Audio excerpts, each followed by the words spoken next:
Usually when you rock up on my channel, you're going to hear some Chaos propaganda. I absolutely love my Chaos Space Marines. And even the rather questionable behaviour of my Slaaneshi friends doesn't put me off promoting the absolute carnage that comes with our traitor buddies. But there is one Slaaneshi associated chap that appears, at least to me, to be universally disliked, and that is Lucius The Eternal. As a kid, I remember reading up on this guy and thinking he sounded really cool in a weird, cheesy edgelord kind of way. The exact kind of thing a lad in his early teens might like, but looking back, this opinion has not aged too well. Now, before we start talking about why he's so disliked, I think we need to address what Lucius is for those who may not be aware. Lucius the Eternal is the Champion of Slaanesh, and Emperor's Children's main man. And once upon a time, he was a highly thought of Space Marine who fought underneath the Slaaneshi Primarch, and now elusive but definitely going to reappear during 10th edition Snake Boy Fulgrim. Lucius has always been a little bit edgy, even before his fall to Chaos. And like everyone else, he fell during the Horus Heresy along with the rest of his fellow Emperor's Children. His whole thing was just focusing on close combat. Something about getting up close and personal gave him his kicks. Sounds like Slaanesh, alright. The problem with close combat is that you tend to get mullered in the face occasionally, and so he had a great many scars on his face. Now he began to see these scars as a symbol of success, giving him a nice, warm, fuzzy feeling inside.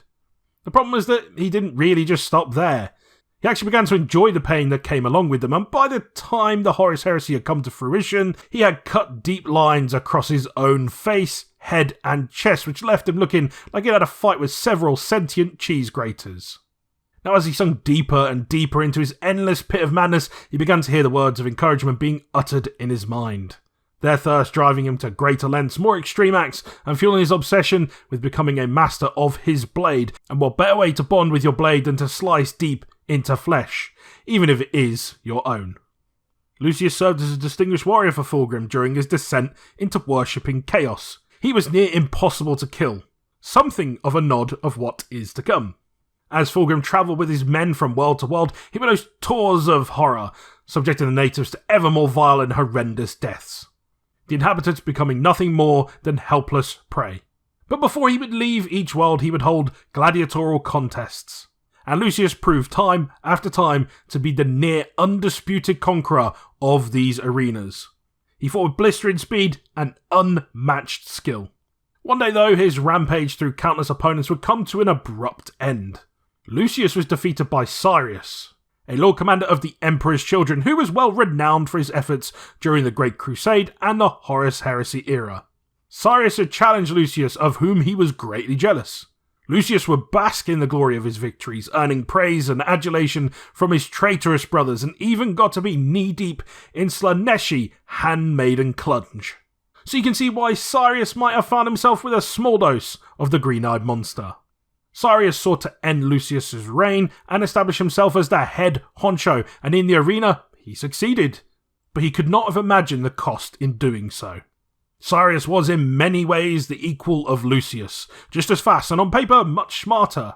When they would come to fight, Lucius turned up in little more than a sleeve tunic.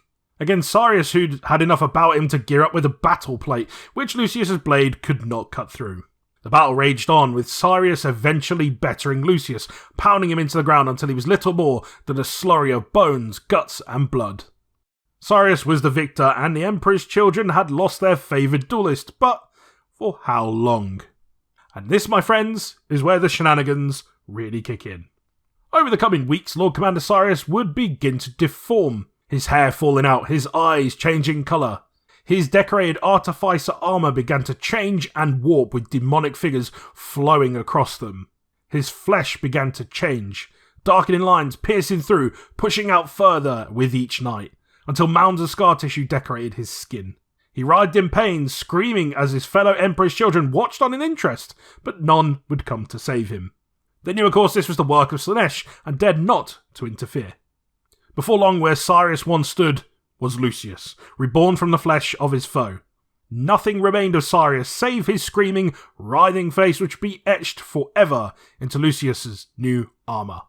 Now, the concept behind Lucius became that should he die to the hands of an opponent who took even a moment of joy in killing him, a moment of pride, they would find themselves undergoing this absolutely grim ending, turning slowly into Lucius. Their faces would be trapped on his armour in just the same fashion that had happened to Sirius. If his foe had a soul and could feel any satisfaction related to his death, Slaanesh would bring him back. And in reality, Slaanesh went really out of its way to do so, even bending these rules endlessly. Now, since this has happened, Lucius has developed some pretty annoying plot armour. And this is where the dislike of Lucius as a character begins to start.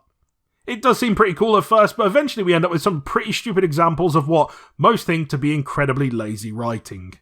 One such example of this is Lucius overtaking a Necron known as Phasing Sword. Now, a Necron is something that really doesn't have a soul and probably can't feel any satisfaction in killing him. But when the lore calls for it, we can make it work. Now, there is some belief that the modern lore now suggests that higher up Necrons might have something of a warp presence and therefore some semblance of a soul. I'll leave the judgment on that one up to you. Another example, and probably the best known of all of the most absurd ways Lucius has found a way to come back, is the story of Tobias. Now, this story was basically written as a huge fuck you to anyone who kept trying to find a way to kill Lucius off permanently. People were constantly asking for ways to get rid of him without his resurrection. Well, in this case, Lucius did indeed die, but not at the hands of someone who knowingly killed him and felt some pride in doing so. Instead, he stepped on a fucking landmine. Now, how did we manage to plot armour this one? Well, the factory worker took some pride in creating the landmine and therefore providing for his family, and well, the rest is history. Now, these are the kinds of stories that get people a little riled up, to say the least, and what could otherwise be a relatively cool feature of a character is often memed about instead. It seems like the general consensus is that Lucius is just one or two steps removed from being a pretty neat villain in the 40k setting. But his complete inability to be slain being catered to by the perceived dick riding of the authors who put together his lore makes the concept behind him a bitter pill to swallow for many.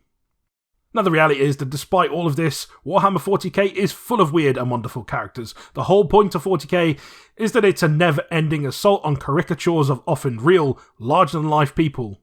And if you dig deep enough, there's probably plenty of characters with equally silly abilities that nobody is talking about because it simply isn't popular to do so. So in many ways, you could safely say that Lucius the Eternal is a bit like the Nickelback of 40k. Everyone hates him because they're told to do so, and anyone that does clearly hasn't listened to whatever his equivalent of Silver Side Up is, end to end. Just a polite reminder though, that if you're feeling too proud to admit that this guy is actually pretty based, then you better hope that you aren't the one to try and kill him off, once and for all.